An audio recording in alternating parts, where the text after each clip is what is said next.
नमस्कार। मैं हूं शेषाद्री, आपका labour law adviser, corporate trainer, fast IC member. Statutory compliance HR statutory for the month of March 2025। ये video में स्टैट्यूटरी के साथ साथ ट्रेनिंग क्या क्या होता है ये चेन्नई और आंध्र प्रदेश में, और अपडेट्स क्या है, एचआर का अपडेट्स जो कुछ आया है फरवरी 2025 मंथ में, उसके बारे में भी हम बताएंगे। और इम्पोर्टेंट जजमेंट जो कुछ आया है एचआर मस्ट नो, वो जजमेंट के बारे में भी हम बताएंगे। पहले तो कंप्लायंस, ये महीने का कंप्लायंस तो पीएफ में होता है मंथली ईसीआर फाइलिंग और पेमेंट 15 मार्च के पहले हम करना है, फरवरी 2025 वेज मंथ का। आपके ऑर्गेनाइजेशन में इंटरनेशनल वर्कर हैं तो उनका रिटर्न्स भी हम फाइल करना पड़ता है 15 मार्च के पहले। ईएसआईसी मंथली चालान को प्रिपेयर करना है, पेमेंट करना है 15 मार्च को पहले for the month of February 2025 के। और प्रोफेशनल टैक्स वो मंथली होता है। प्रोफेशनल टैक्स कई स्टेट्स में, ये तमिलनाडु में प्रोफेशनल टैक्स तो 6 महीने का है, वो तो 31 मार्च 2025 के पहले पे करना पड़ता है। और जो कुछ फैक्ट्री में काम करते हैं, फैक्ट्री में तो ये प्रेशर वेसल टेस्टिंग और मेडिकल एग्जामिनेशन का फीस तो पे करना पड़ता है उनका। आपके ऑर्गेनाइजेशन में डेंजरस ऑपरेशन या हजार्डस प्रोसेस है तो उनके लिए स्पेशल प्रोसेस, वो लोगों को, वर्कर को मेडिकल एग्जामिनेशन करना पड़ता है, उनके लिए हम तो फीस पेमेंट करना है रेस्पेक्टिव फैक्ट्री इंस्पेक्टर को। और प्रेशर वेसल्स हैं तो वो प्रेशर वेसल्स को भी फीस, टेस्टिंग फीस पे करना पड़ता है, ये महीने में पे करना चाहिए। ये महीने में तो मार्च मंथ में सेफ्टी डे होता है। जैसे ये महीने, ये सेफ्टी डे का थीम है safety and well being crucial for विकसित भारत, ये थीम है ये सेफ्टी डे का इस वर्ष के लिए। और वुमेन्स डे होता है महिलाओं को दिन 8 मार्च में, उसके बारे में और कुछ डिटेल चाहिए तो हम उनको पूछना। और ट्रेनिंग वर्कशॉप तो डायरेक्ट वर्कशॉप तो ये महीने में mastering the performance appraisal method और सैलरी स्ट्रक्चर को नया वेज बोर्ड के अनुसार कैसे स्ट्रक्चर करेंगे, रीडिजाइन करेंगे, उसके बारे में एक वर्कशॉप होता है चेन्नई में और तड़ा आंध्र प्रदेश में होता है। ऑनलाइन में तो वर्कशॉप बहुत कुछ होता है, वो तो ऑनलाइन में तो अभी इंग्लिश को भी हम इंट्रोड्यूस कर दिया है। ये महीने में एचआर का 3 वेबिनार इंग्लिश में होता है। इंग्लिश में तो पहले webinar labour laws for women, women's day में महिलाओं को दिन में ये इंग्लिश में होता है। लेबर लॉ जो कुछ वुमेन एम्प्लॉय के लिए हैं उसके बारे में भी एक वेबिनार है। और ईपीएफ का वेबिनार तो 9 मार्च इंग्लिश में होता है। और employ personal digital data protection act तो आया है, हर एक व्यक्ति जो कुछ एचआर में काम करता है वो उनको तो मालूम होना है इस एक्ट के बारे में। हम तो पर्सनल डेटा हैंडल करते हैं, उसके इस एक्ट के बारे में हम 29 मार्च को इंग्लिश में वेबिनार करेंगे। और टेक्निकल सेशन भी होता है 16 मार्च 7QC टूल्स के बारे में, और 23 मार्च लीन टूल्स के बारे में। जो कुछ आपको पार्टिसिपेट करना है, डिटेल्स होना है तो मिस्टर दिनेश का नंबर तो टॉप में है ये स्क्रीन में, उनको कांटेक्ट करके आप डिटेल को ले सकते हैं। और स्टैट्यूटरी अपडेट्स में देखेंगे, यूएन का एक्टिवेशन हम तो करना पड़ता है सभी एम्प्लॉय के लिए। 15 मार्च 2025 लास्ट डेट है, कई बार वो तो एक्सटेंड हो गया है। ये किसके लिए चाहिए तो गवर्नमेंट का जो कुछ इंसेंटिव स्कीम आता है, स्कीम ए, स्कीम बी, स्कीम सी, उसके इंसेंटिव के अवेल करना है तो ये यूएन को एक्टिवेट करना जरूर है। इसलिए देखिए आपका सब कुछ एम्प्लॉय एक्टिवेट कर दिया या नहीं। आप एक्टिवेट करने के लिए एक वीडियो है, आसान वीडियो कैसे यूएन को एक्टिवेट कर सकते हैं, उसके बारे में तो हम डिस्क्रिप्शन बॉक्स में लिंक दिया है। आपका एम्प्लॉयज को वो शेयर करके उनको एक्टिवेट करने के लिए आप बोल सकते हैं। और ईपीएफ का मीटिंग, सेंट्रल बोर्ड ट्रस्टीज का मीटिंग हुआ। ये मीटिंग में मुख्य दो तीन बारे में दो तीन विषय के बारे में वो मिनिस्टर ने बताया। पहला तो इंटरेस्ट रेट, जो कुछ इंटरेस्ट रेट लास्ट ईयर में था वो सेम इंटरेस्ट रेट इस वर्ष को भी वो इम्प्लीमेंट होगा 8.25। ये रिकमेंडेशन तो फिनेंस मिनिस्ट्री को कर दिए, वो फिनेंस मिनिस्ट्री अप्रूव होने के बाद हमको अनाउंसमेंट आएगा। और ईडीएलए में तो एनहांसमेंट हुआ है। पहले वर्ष तो वर्कर तो ये एम्प्लॉय मर गया तो ईडीएलए नहीं मिलेगा। अभी तो उनको भी 50,000 का मिनिमम अमाउंट देने के लिए डिसीजन कर दिया है। और एम्प्लॉय का कंट्रीब्यूशन नहीं होना है, वो तो रोल में है तो उनको भी ईडीएलए मिलेगा, पहले तो नहीं मिलेगा।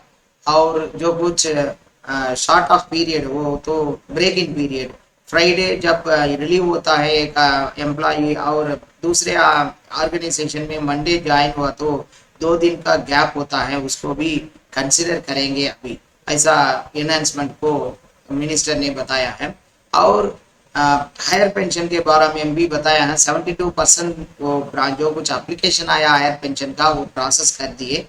और सेंट्रलाइज पेंशन तो अभी हो रहा है जनवरी से, उसके लिए हम तो जो कुछ अकाउंट है बैंक में, जो कुछ ये पहले तो गवर्नमेंट बैंक में ही अकाउंट होना है पेंशन लेने के लिए, अभी तो उसका आवश्यकता नहीं है। डैमेजेस को 14 जून 2024 में चेंज कर दिए, एक महीनों को 1% डैमेज, ऐसा जब कुछ चेंज गया है उसके बाद जो कुछ होता है उसके लिए ही वो एप्लीकेबल होगा। उसको बारे में भी मिनिस्टर ने बताया है। जो कुछ ये तो आवश्यक इम्पोर्टेंट इंफॉर्मेशन है एचआर के लिए।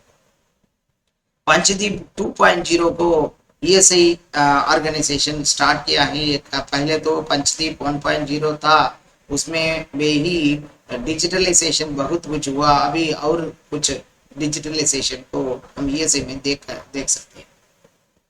वो ईएसआई ऑर्गेनाइजेशन शुरू होके 74 ईयर कंप्लीट हो गया। वो फाउंडेशन डे को 23 फरवरी सेलिब्रेट हुआ था इंडियन गवर्नमेंट में।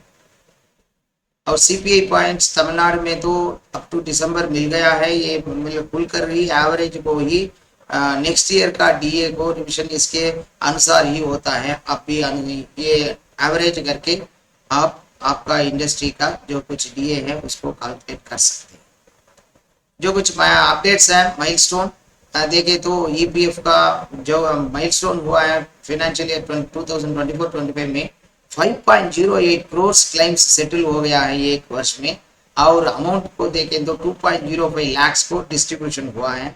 और ऑटो क्लेम्स को एनहांस कर दिया इसके लिए, इसलिए 1.87 करोड़ ऑटो क्लेम भी इस महीने इस ईयर में हुआ था। और ईएसआई में जो कुछ क्लेम आपको करना पड़ता है, sickness benefit, maternity benefits, extended sickness, temporary, सब कुछ आपको ऑनलाइन में ही कर सकता है। ऑनलाइन को मेंबर पोर्टल है ESIC.gov.in में अंदर जाकर मेंबर पोर्टल में जाकर आप सब कुछ क्लेम कर सकते हैं, ऑनलाइन में ही मिलेगा। और एम्प्लॉयमेंट ट्रेंड देखें तो एग्रीकल्चर सेक्टर को बहुत कुछ एम्प्लॉयमेंट देने वाला है और इसको तो बढ़ गया है ये फाइनेंशियल ईयर में 44.1% से 46.1% बढ़ गया। और कंस्ट्रक्शन इंडस्ट्री उसको भी 11.7 से 13% एम्प्लॉयमेंट दे दी। जजमेंट के बारे में देखेंगे, सेक्सुअल हरासमेंट, जो कुछ सेक्सुअल हरासमेंट से कैसा क्लासिफिकेशन होता है, इंटेंशन से नहीं है, उसका इम्पैक्ट कैसा होता है महिलाओं में, उसके बारे में ये मद्रास हाई कोर्ट ने कंफर्म कर दिया है। फुल फ्लेज इंक्वायरी तो नहीं चाहिए, इंक्वायरी तो करना पड़ता है मिसकंडक्ट में, जो कुछ जब एम्प्लॉय तो एक्सेप्ट कर दिया उसलिए उसका बारे में मैंडेटरी नहीं है। ये बॉम्बे हाई कोर्ट का जजमेंट है। एम्प्लॉय जब वो नेचुरल जस्टिस नहीं हुआ इसे चैलेंज नहीं कर सकता है, जब नो एविडेंस को नहीं दिए वो एम्प्लॉय ऐसा चैलेंज नहीं कर सकता है। सुप्रीम कोर्ट ऑफ इंडिया ये कंफर्मेशन कर दिया है। और proforma that is appointment letter, जब हम अपॉइंटमेंट लेटर देंगे उसमें तो हस्ताक्षर जरूर है और लेटरेट में होना है। जब लेटरेट में तो नहीं हुआ है और हस्ताक्षर भी नहीं है तो वो अपॉइंटमेंट नहीं माना जाता है। दिल्ली हाई कोर्ट कंफर्म किया है ये जजमेंट का। ग्रेजुटी आप कंसोलिडेटेड पे में ही एक एम्प्लॉय को अपॉइंट कर दिया है तो भी उनको ग्रेजुटी जरूर मिलेगा, मद्रास हाई कोर्ट का जजमेंट है। और आईसी इंटरनल कमिटी तो फेयर एग्जामिनेशन अपॉर्चुनिटी देना है, ये फेयर अपॉर्चुनिटी को हाथ में रखकर वो क्रॉस एग्जामिनेशन को ग्रिलिंग करना ऐसा नहीं करना आईसी, इसे तो मद्रास हाई कोर्ट का जजमेंट है। इंक्वायरी जब कुछ मैंडेटरी नहीं है, जो जब एम्प्लॉई नहीं आते हैं और आने के लिए इष्ट भी नहीं है तो उस समय मैंडेटरी नहीं है इंक्वायरी का। स्किल्ड वर्कर किसको कहा जाता है, वो सुप्रीम कोर्ट का जजमेंट में बताया है, person performing work which is normal person, normally जो कुछ आदमी नहीं कर सकते हैं उसको स्किल्ड वर्क कहा जाता है।